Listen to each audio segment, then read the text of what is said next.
Well, let's take a look at some of the circumstances and the context around why this happens and its cultural significance. Dr. Gugu Mazibuko is a senior lecturer at the School of Arts and African Languages at the University of KwaZulu-Natal and joins the program now to talk about the significance, but also some of the criticisms around the modern-day Umkhosi womhlanga. Good evening to you, and thank you so much for joining us. Maybe just share with our viewers, for those who are witnessing this for the first time or don't understand the history behind it, what is the history and significance of the Reed Dance Festival?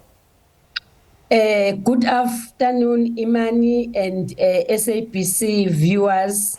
It is indeed a beautiful day. The Reed Dance is one of the most important ceremonies in the Zulu nation because it is mainly dedicated to the maidens. And we refer to the girls or the maidens as the flowers of the nation. The Reed Dance, it instills self-respect among girls, integrity, and the preservation of their virginity. Because it is called Reed Dance because the reed is very important and sacred among Amazulu because Amazulu we refer to us as Womhlanga, and also our king is Silo Sohlanga. Therefore, it is very important because the maidens, they gather, they collect the reed from the river and they hand it over to the king, being led by the royal princess who is chosen by the king to lead the Reed Dance. Apart from being the ceremony that talks to the preservation of virginity, the Reed Dance ceremony is a platform where the king addresses social ills to the nation, because it is not only the maidens who attend the Reed Dance, but the entire nation, Amabutho, the elderly, the young people, men, and everyone attend the ceremony. So the speech of the king is very important because it is the one that talks to the current issues that are affecting the nation. I want to go into the theme, Dr. Mazibuko, if I can. You've mentioned it several times now. Why is the virginity of young girls such a central theme of the Reed Dance, and why are they tested? Yes, as Amazulu, we believe that maidens, girls, are an integral a part of the nation. They are at the center of the nation. Number one, when we have maidens, it means we have girls who are being tested, girls who are being tested voluntarily, girls who abstain, girls who don't fall pregnant at a younger age. Therefore, when we have such girls, it means we have future good wives. And then we will have families, good families. And after that, we will have the nation. And after the nation, there is kingdom. That is why it is very important that girls are protected, girls are taken care of.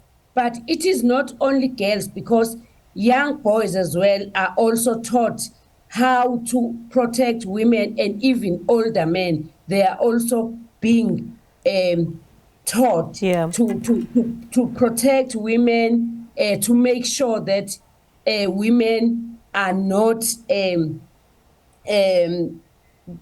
because the GBV is very high, so men have to be educated on how to protect women. Yeah. Dr. Mazibuko, you know, and given, as you say, and there is such an appreciation for the history, the deep significance around the preservation of this tradition that dates back a very long time. There is obviously, under the spotlight in the contemporary environment, a criticism around, you know, activists say there is a hypocritical focus on the virginity of maidens, which is equated to their purity, but not equally on young males. How do you respond to that critique? It's because people, when they want to focus on something, they just neglect all other things. You know what? Young men are also tested. There is a way of testing young men. And young men, they also gather at the royal palace, especially during Umkhosi or Selo, because it is at that time when the king will gather ibutho of young men of similar age. And those young men, they are being taught. And AmaZulu has also a way of testing the boys.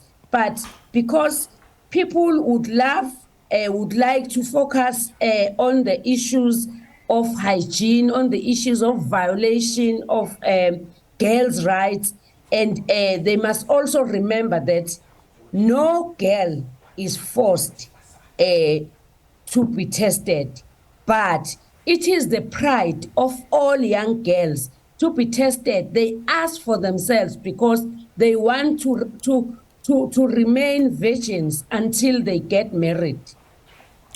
Let's talk about the preservation of these practices that you've been sharing with us right now, and the way that they've been done for, you know, without really many changes or influences from other cultural practices.